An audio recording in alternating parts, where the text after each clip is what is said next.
कार्यक्रम के पुण्यार्जक हैं व्रती श्राविका श्रीमती रत्नमाला जैन एवं सुपुत्र श्रीमान आदर्श जैन की पुण्य स्मृति में श्रीमती रेखा जैन, निशांत जैन, रोहित जैन, सुरभि जैन, तुषार जैन, शिल्पी जैन, अर्णव जैन, आरव जैन।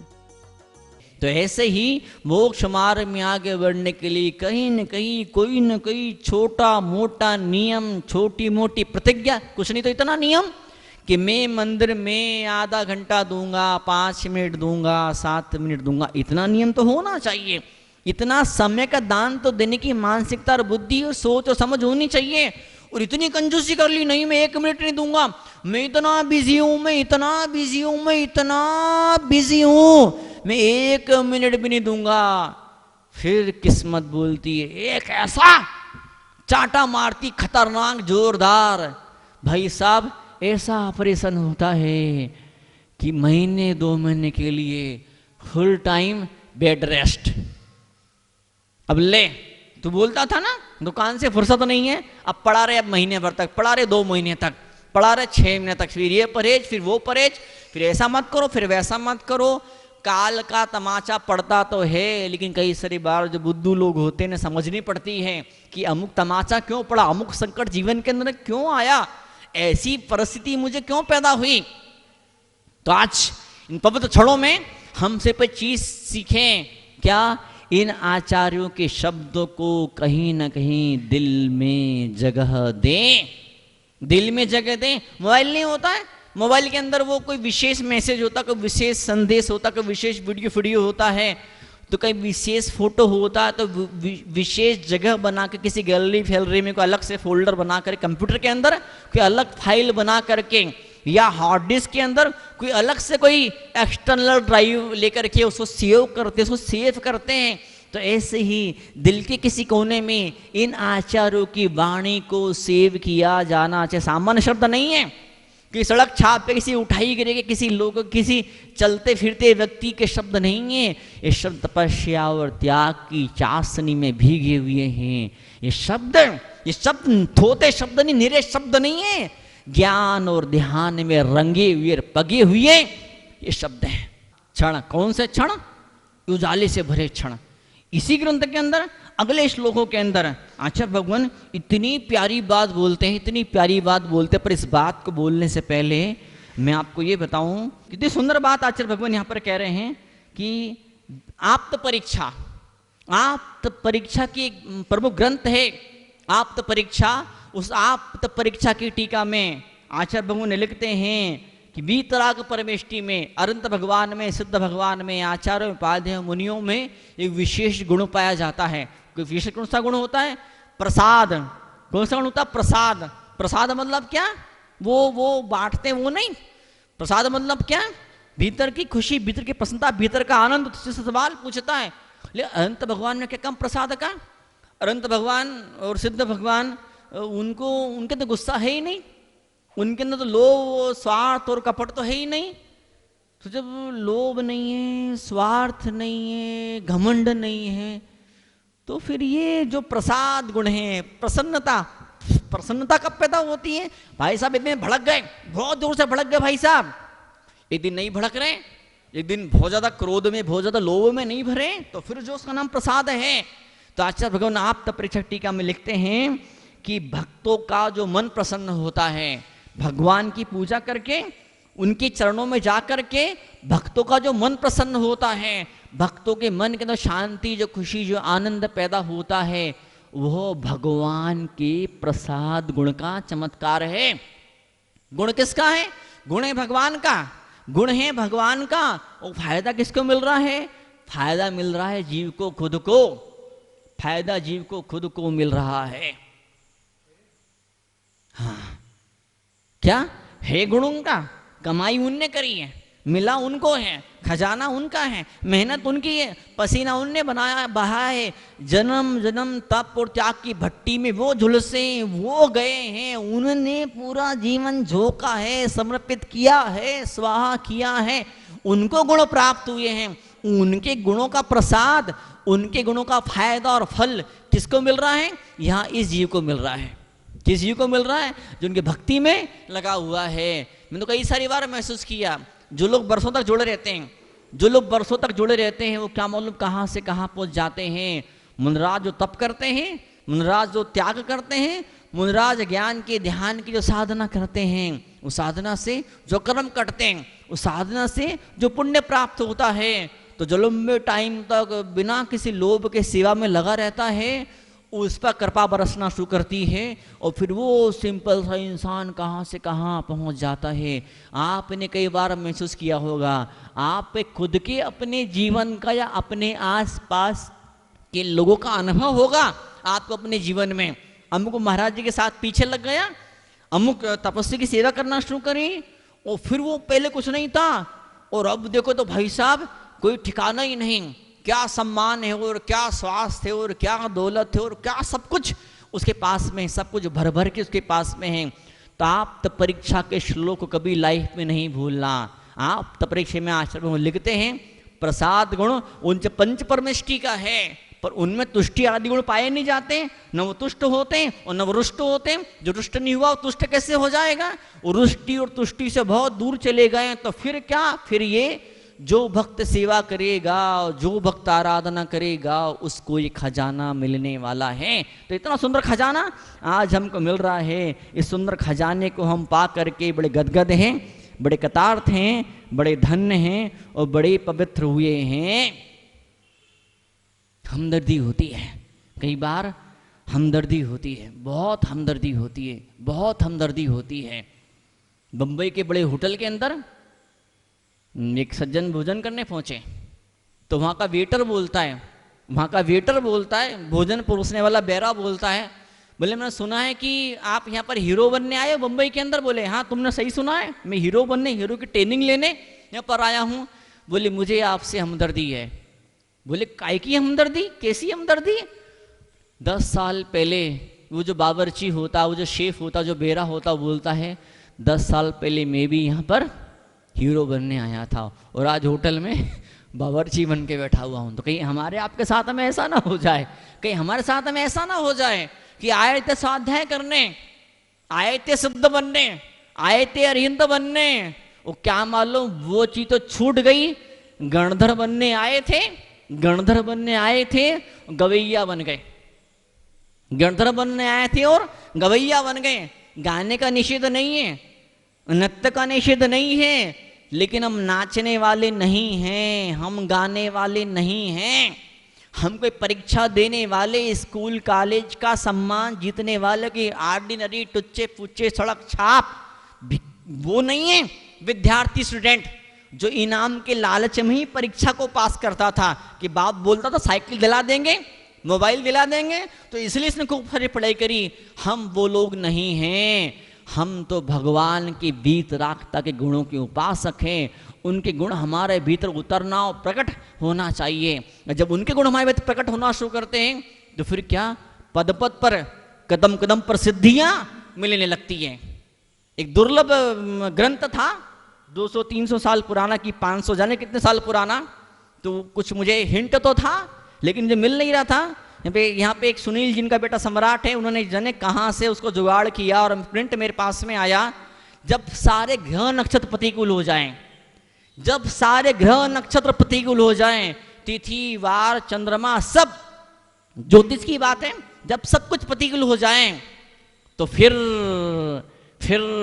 वो जैन विद्वान लिखते हैं, वर्षों सैकड़ों साल पुराने ग्रंथ में लिखते हैं कि जब सब किस्मत बिल्कुल साथ छोड़ दें, किस्मत बिल्कुल साथ छोड़ दें, सौभाग्य बिल्कुल आपसे उठ जाए, तब एक काम करना। बोले क्या काम करना? बोले मुहूर्त में, वही तो आपसे बोल रहे हैं, अमुक ग्रह अमुक नक्षत्र सब कुछ मेरा साथ छोड़ रहे हैं, तो फिर क्या करने का? बोले फिर एक काम करना। बोले क्या? अपने पैरों से अपने शरीर की छाया को नापना। रविवार को 11 पैर की छाया हो, सोमवार को 8.5 पैर की छाया हो, मंगलवार को 9 पैर की छाया हो, बुधवार को 8 पैर की छाया हो, गुरुवार को 7 पैर की छाया हो, शुक्रवार को 8.5 पैर की छाया हो और शनिवार को भी 8.5 पैर की छाया हो। उस छाया को सिद्ध छाया बोलते, सिद्ध छाया। उस समय इस वार को इतनी लंबी अगर छाया पड़ रही हो आपकी तो सिद्ध छाया बोलते हैं। इस मौके पर, इस मुहूर्त में, इस समय में तुम जो भी काम करोगे डंक के चोट से, गारंटी से वो काम आपको सिद्धि देने वाला बनेगा। आपके सारे बिगड़े काम आपके बनने लगेंगे। इसी बात को उसी ग्रंथ के अंदर एक और रेफरेंस के साथ में दिया गया है कि 12 अंगुल का शंकु गाड़ दिया। 12 अंगुल का शंकु मतलब त्रिकोण जैसा, या समझो 12 अंगुल की लंबी डंडी ले ली, गाड़ दिया उसको जमीन से बाहर। 12 अंगुल डंडी उठी हुई ऊपर है, तो रविवार को 20 अंगुल की छाया हो उस डंडी की, तो समझना वो समय श्रेष्ठ है, द बेस्ट है आपके लिए। सोमवार को 16 अंगुल की, मंगलवार को 15 अंगुल की, बुधवार को 14 अंगुल की, गुरुवार को 13 अंगुल की, शुक्रवार को 12 अंगुल की और शनिवार को 12 अंगुल की छाया अगर हो, उसे सिद्ध छाया कहते हैं। उस सिद्ध छाया में जो काम करोगे आपका हर काम गारंटी से ऊंचाई पर पहुंचने वाला है। मन में चिंतन किया एक बार, कभी और मैंने इस बात को सबके सामने रिपीट किया था, तो मन में चिंतन पैदा हुआ, बताओ डंडी की छाया, सिंपल लकड़ी की छाया, सिंपल शरीर मतलब गृहस्थी जीवन है आपका। आप तो कोई बड़े त्यागी, बड़े तपस्वी नहीं है, बड़े ज्ञानी, बड़े ध्यानी नहीं है कि सिंपल से आदमी की छाया वो इस लंबाई की होगी, सारे काम सिद्ध होंगे। बताओ डंडी की छाया, डंडी की छाया, लकड़ी की छाया, सिंपल शरीर की छाया इतना बड़ा चमत्कार पैदा कर देती है। तो जिसके सिर पर सिद्धों की छाया होती है, गुरुओं की छत्र छाया होती है, वो कहाँ से कहाँ पहुँच जाता है हम सपने में कल्पना नहीं कर सकते, सोच भी नहीं सकते। हमारे सिर के ऊपर सिद्धों की, अरहंतों की, मिनराजों की तपस्या की छत्र छाया हमारे पास में, हमारे साथ में होनी चाहिए। और सिद्धों की छत्र छाया मिलने का सिर्फ एक तरीका कौन सा होता है, जो यहाँ श्लोक के अंदर आचार्य भगवान फरमा रहे हैं, आचार्य भगवान हमको बता रहे हैं। ग्रहिणाम हृदय तिष्ठतणु गुण शिक्षात्मकम चरणम पंच त्रिचतुर्भेदम त्रयम यथा संख्यमाख्यातम। आख्यान हो रहा है, व्याख्यान हो रहा है, प्रवचन हो रहा है, उपदेश हो रहा है, दिव्य ध्वनि हो रही है। और फिर भी अगर कानों के अंदर कोई बड़ी भारी प्रॉब्लम है तो दिव्य ध्वनि कानों में नहीं सुनाई देगी। प्रार्थना करना, जब दिव्य ध्वनि घिरे, जब मुनराजों की, तीर्थंकर भगवान तो है नहीं, सिद्ध भगवान तो बोलते नहीं, जब मुनराजों की ध्वनि के माध्यम से कोई ज्ञान की बरसात हो, भगवान ऐसा नसीब देना मैं वहां जा पाऊं, मैं वहां पर बैठ पाऊं। एक दिन सुनाया था मैंने, एक छोटे से गांव के अंदर बड़ा भारी मुनि संघ आया। वो जो गांव के जमींदार थे वो जैन तो नहीं थे, बहुत प्रसन्न हुए, बहुत खुश हुए। पहली बार गांव के अंदर इतने सारे तपस्वी, इतने सारे त्यागी आए। लोगों ने मना भी किया, जमींदार साहब माने नहीं, उठाई बंदूक, ढचियाओ महाराज के स्वागत में सलामी दी। रिवाज होता था पुराने जमाने में, आज भी ऐसा रिवाज है, तोप की सलामी दी जाती है। आर्मी वाले तोप की सलामी देते हैं। आज 15 अगस्त है, आज 26 जनवरी है, तो 2 तोप और 3 तोप और 2 गोले और 4 गोले की सलामी दी जाती है। तो जमींदार साहब ने महाराज के स्वागत के अंदर 4, 6, 8, 10 बंदूक गोलियां आसमान में दाग दी। आप बैंड बाजे नहीं बजाते, आप ढोल बजाते हैं, ढोल बजा के महाराज जी को प्रवेश कराते हैं। हाँ, तो वैसे ही उन्होंने बंदूक की सलामी दी महाराज जी को। अब सलामी तो क्या हुआ, इतनी जोर की आवाज से कान कैसे हो गए, बंद हो गए, बहरे हो गए, सुनाई देना ही बंद हो गया। लोगों ने कहा आओ ऑपरेशन कराते हैं, चलो शहर चलो। नहीं, मुंदराज आए हैं, दर्शन का लाभ तो मिलेगा, स्वर्ण बंधन तो करूंगा मैं। अजैन थे लेकिन बड़ी भक्ति थी, कम से कम स्पर्श तो कर पाऊंगा चरणों का, यहीं रहने दो मुझे अभी। जब मुनराज का पूरा संग, जब आचार्य जब उनसे वहां से विहार करने लगे, फिर जमींदार ने कहा मैं फिर सलामी दूंगा। लोगों ने कहा पागल हो क्या, एक बार तुमने इतनी हिंसा करी तो तुमको इतना बड़ा भारी बीमारी हो गई। बोले नहीं, मैं नहीं जानता तुम्हारे हिंसा विंसा, मैं तो सलामी दूंगा। वो जमींदार गए, फिर 4 से 8 गोली दाग दी आसमान, फिर बंदूक की सलामी दी। और जैसी बंदूक की सलामी दी, क्या हुआ, वो जोर की धमाके की आवाज से उनके कान के पर्दे फिर से सुनने लगे।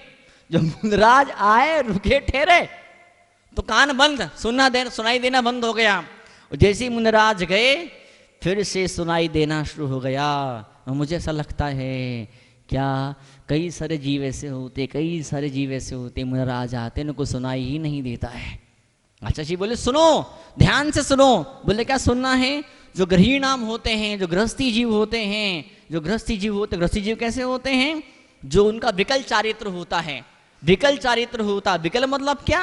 जो संपूर्ण नहीं है, जो इतना हट्टा कट्टा, इतना मजबूत नहीं है, जो बहुत लंबी दौड़ में, लंबी रेस में जीत सके, बड़ा भारी गोल्ड मेडल पा सके, देश और दुनिया के अंदर अपना नाम और झंडा अपना फहरा सके, इतना मजबूत चारित्र। लेकिन फिर भी गृहस्थी तो है, भक्ति तो है, श्रद्धा तो है, ज्ञान तो है। तो जो छोटी मोटी भक्ति है, जिसका छोटा मोटा त्याग है, जो छोटा मोटा उसका अध्ययन है, वो छोटे मोटे तप का, उस छोटे मोटे ज्ञान का, उस छोटे मोटे चारित्र का, उस छोटे मोटे तप का क्या फल मिलता है? शिक्षाव्रत जीवन के भीतर आते हैं, अनुव्रत आते हैं, गुणव्रत आते हैं और शिक्षा आते हैं। अनु गुण शिक्षा, 3 तरह के व्रत उसके जीवन में प्रकट होते हैं। और आचार्य क्या बोलते हैं? और ये तीनों ही, इनके भेद बताए हैं। 5 भेद होते हैं, 3 भेद होते हैं, 4 भेद होते हैं। अब किसके 5 भेद हैं, किसके 3 भेद हैं, किसके 4 भेद हैं, किसी क्या परिभाषा है, किसको कैसे जीवन में उतारा जाता है, इसी बात को समझाने के लिए इतना मोटा अध्याय लिख दिया।